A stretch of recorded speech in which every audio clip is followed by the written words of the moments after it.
کام بھی کر رہے ہیں, انہوں نے ایک اچھی ٹیم بھی ڈیولپ کی ہے اس حوالے سے, ایک اسٹیبلش کی ہے, اور لوگوں کے ساتھ وہ انٹر ایکشن میں بھی ہیں. تو اس پہ جو کمپلیشن سرٹیفکیٹ کے معاملات ہیں اس پہ ان کو جو ہے وہ کچھ ایسے معاملات کے اوپر بھی نظر رکھنی چاہیے کہ جس میں جنہوں نے اپلائی کیا ہوا ہے تو کم از کم ان کو ڈیلے چارجز نہ دیں, لیکن جنہوں نے نہیں کیا ان کو ضرور جو ہے وہ جرمانے بھی لگائیں, اور ان کو فورسفلی جو ہے نا شاہ صاحب وہ اس نیٹ میں لانا چاہیے. اس کی وجہ یہ ہے کہ جو سی ڈی اے کا جو بجٹ ہے یا ریونیو کا ایک بہت بڑا حصہ جو ہے نا شاہ صاحب, وہ یہ جو کمرشل بلڈنگز آپ دیکھتے ہیں, پورا بلو ایریا ہے, تمام مارکیٹس جو ہیں, وہ تمام جو سیکٹرز ہیں ان کے جو مراکز ہیں, جو ان کی کلاس بی شاپنگ سینٹرز ہیں, کلاس 3 شاپنگ سینٹرز ہیں, اور اسی طرح جو آئی این ٹی سینٹرز ہیں, تو وہاں کی اکثریت نے کبھی کمپلیشن سرٹیفکیٹ لیے ہی نہیں. تو اس کا ایک بڑی بنیادی وجہ ہے, اس کی شاہ صاحب یہ وجہ ہے کہ مثلاً ایک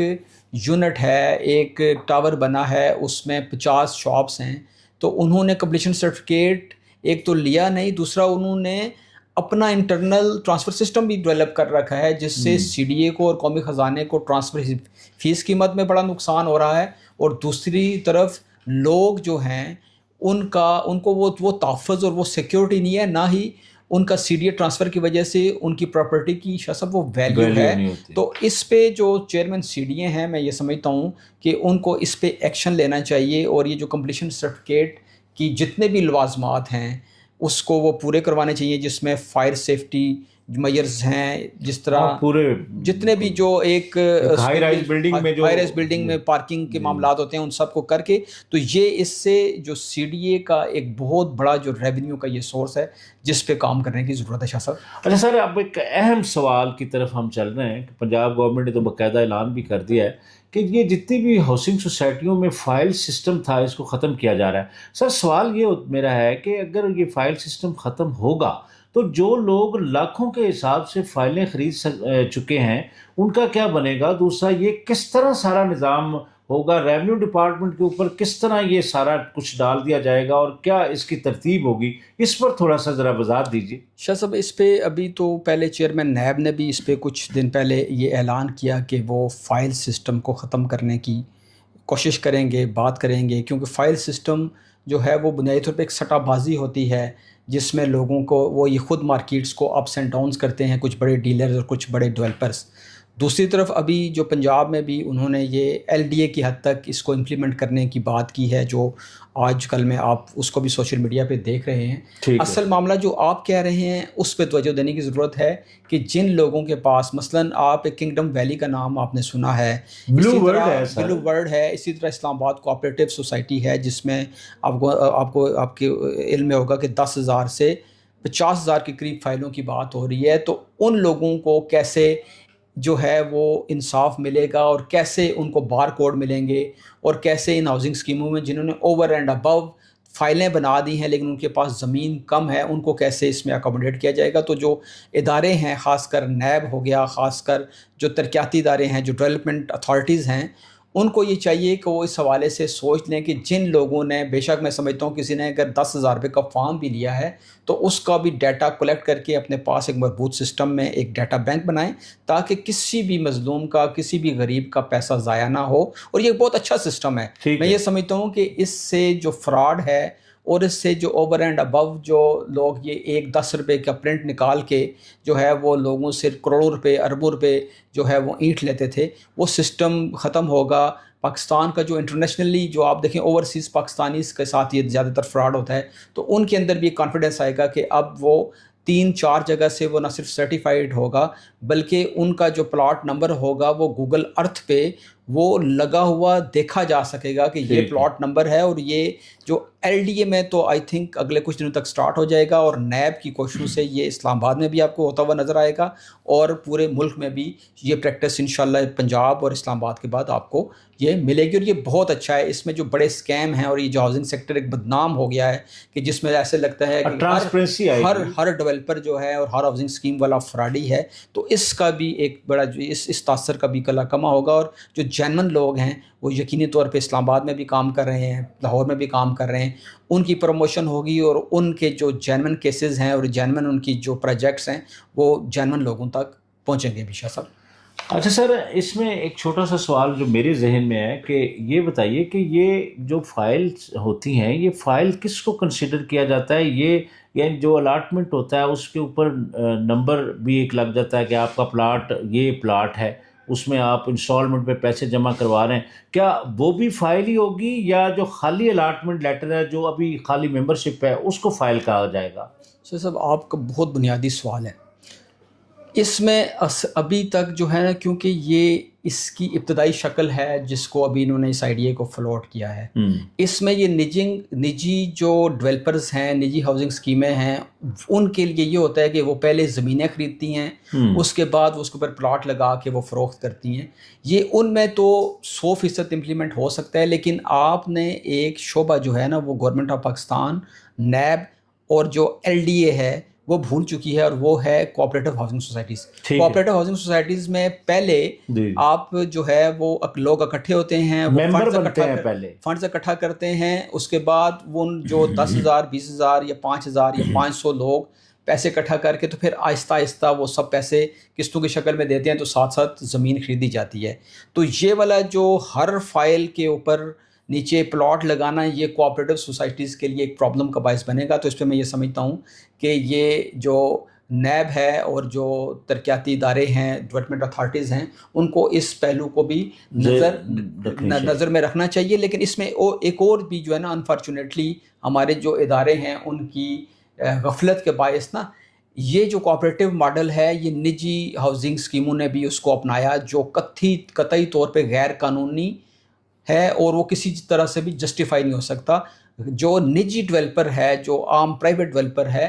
اس کے لیے قانون یہ ہے، RDA میں آپ چلے جائیں، CDA میں آپ چلے جائیں، ایون سر ہاؤسنگ اتھارٹی والوں کے پاس بھی الاٹمنٹ پہلے وہ زمین خریدتے ہیں، اس کے بعد وہ پلاٹ مارکیٹ میں سیل کر سکتے ہیں. لیکن انہوں نے بھی جو ہمارے جو ترقیاتی جو ہمارے ادارے ہیں ان کی غفلت یا ان کے ساتھ مل کر یہ فراڈ کیا ہے کہ وہ بھی جو کوآپریٹو ہاؤسنگ اسکیموں کی طرز پہ کارروائی ڈالتے ہیں. لوگوں کو وہ بکنگ کے نام پہ کسی بلاک کو لانچ کیا، موقع پہ زمین نہیں ہے، NOC نہیں ہے، وہ وہاں پہ وہ ہزاروں پلاٹ فائلیں یا پلاٹ نہیں کہیں، اب فائلیں وہ سیل کر دیتے ہیں، ایک نقشہ بناتے ہیں اور اس کے بعد اس علاقے میں وہ زمین خریدتے ہیں. اس کی بہت ساری مثالیں ہیں آپ، لیکن جو ہمارے ناظرین ہیں اور جس شعبے کو سمجھتے ہیں ان کو پتہ ہے کہ آلموسٹ 90% جو پرائیویٹ سیکٹر ہے وہ بھی کوآپریٹو کی طرح ہی جو ہے وہ پرفارم کر رہا ہے اور فراڈ کر رہا ہے. لیکن کوآپریٹو فراڈ نہیں کرتا. کوآپریٹو کا تو یہ اصول ہے جو ان کے جو قواعد و ضوابط ہیں اس میں طے ہوتا ہے. لیکن جو عام ڈیولپر ہے، پرائیویٹ ڈیولپر ہے، اس نے پہلے زمین شاہ صاحب لینی ہوتی ہے اور اس کے بعد وہ آگے جو ہے وہ فروخت کر سکتا ہے. اچھا عقیل صاحب، آپ نے اسلام آباد کے متعلق بات کی ہے، جو کہ CDA سیکٹر کی بات کی ہے، تو اس میں اگر آپ دیکھیں تو 75% تو یہ کمپلیشن کے معاملات کوآپریٹو سوسائٹیوں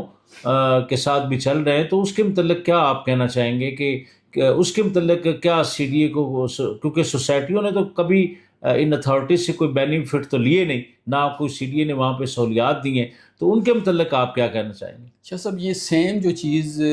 CDA کے حوالے سے رپورٹ ہو رہی ہے نا کہ 98% جو ہائی رائز ہیں، جو ٹاورز ہیں، جو ریزیڈینشیل کمپلیکس ہیں، جو کمرشل بلڈنگز ہیں،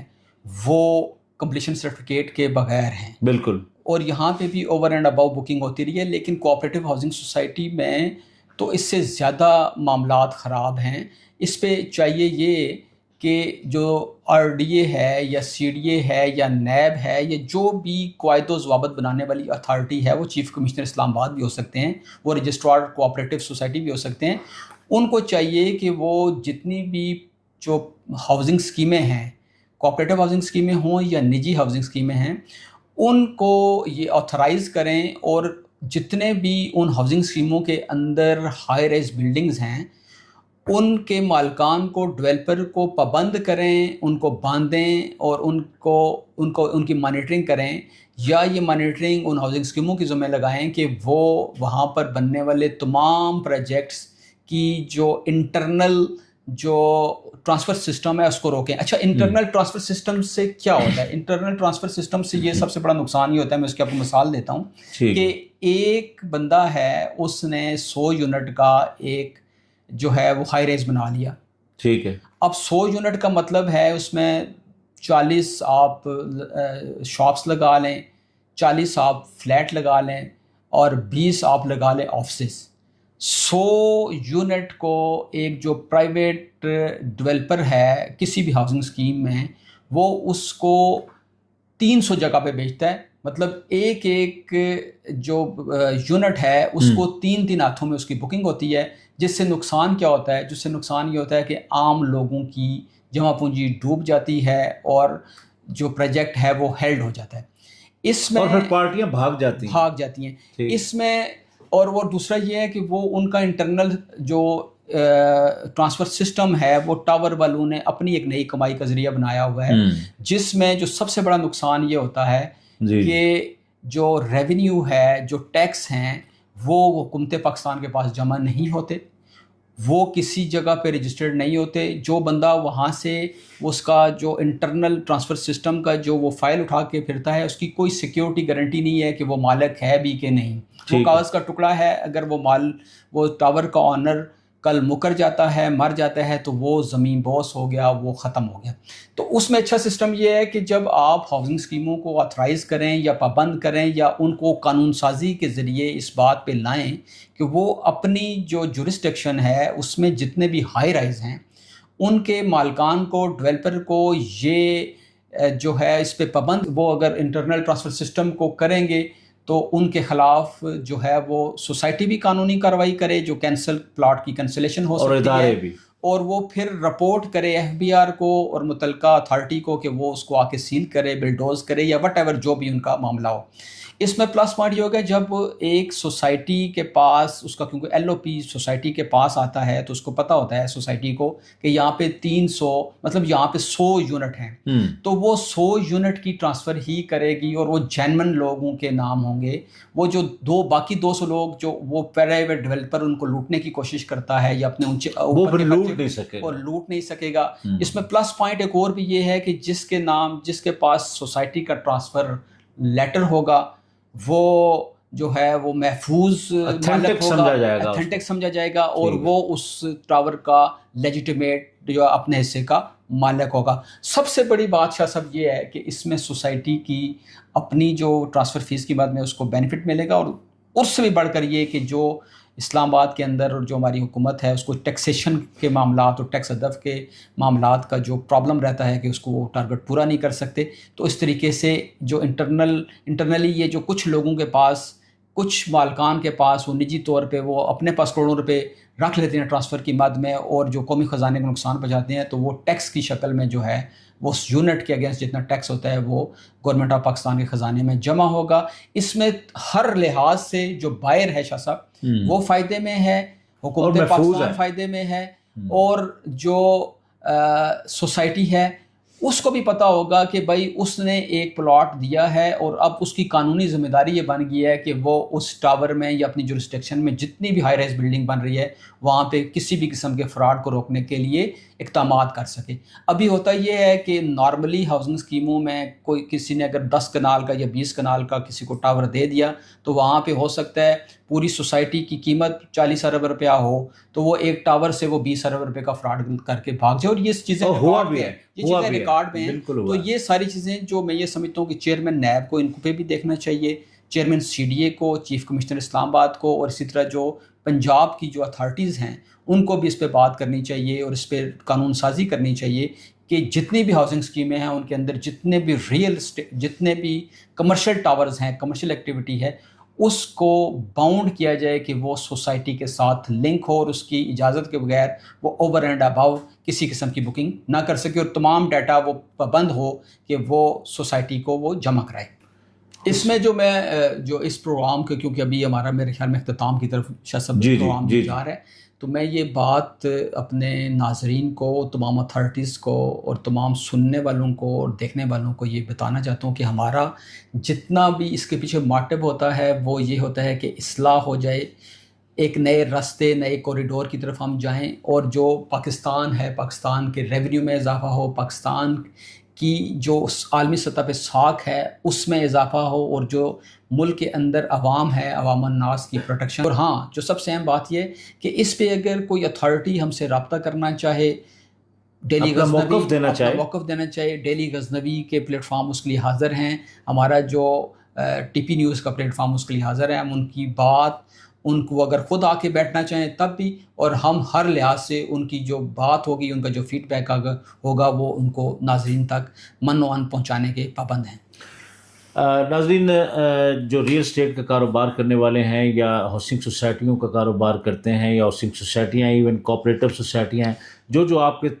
سوالات تھے, اور خاص کر جو یہ فائل سسٹم کو ختم کرنے کی بات اس وقت گردش کر رہی ہے, تو اس کے متعلق جتنے بھی سوالات تھے عقیل صاحب نے بڑا تفصیلی ان کا جواب دیا ہے. اور میں امید کرتا ہوں کہ اگر آپ یہ پوری ویڈیو دیکھیں گے تو انشاءاللہ بہت سارے ابہام آپ کے دور ہو جائیں گے. اپنا بہت سارا خیال رکھیے گا. نئی ویڈیو کے آنے تک کے لیے اپنے میزبان احمد رضا اور عقیل احمد ترین کو اجازت دیجیے. اللہ حافظ.